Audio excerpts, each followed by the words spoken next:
Sylhet city corporation নির্বাচন অনুষ্ঠিত হতে যাচ্ছে আগামী ২১ জুন।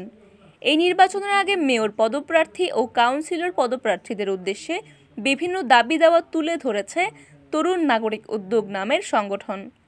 শুক্রবার বিকেল ৫টায় সিলেট নগরের কেন্দ্রীয় শহীদ মিনারের সামনে সংগঠনের দায়িত্বশীল নেতৃবৃন্দ ও সদস্যরা সিলেটের বিভিন্ন শ্রেণী পেশার মানুষদের সাথে নিয়ে এসব দাবি দাওয়া তুলে ধরেন। এ সময় বিভিন্ন দাবি দাওয়া সম্বলিত প্লে কার্ড নিয়ে শহীদ মিনারের সামনে অবস্থান করে এই সংগঠনের সদস্যরা।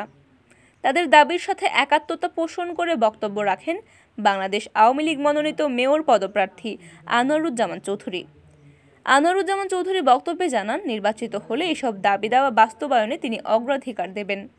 তরুণ নাগরিক উদ্যোগ সিলেটের মুখপাত্র মোহাম্মদ আব্দুর রশিদ খান রাশেদের সভাপতিত্বে এই সময় অন্যদের মাঝে আরও বক্তব্য রাখেন অধ্যাপক ডক্টর ফারুক উদ্দিন, ব্যাংকার ও সংগঠক মখদ্দুস আলী, চাকরিজীবী ওমর মনিহার।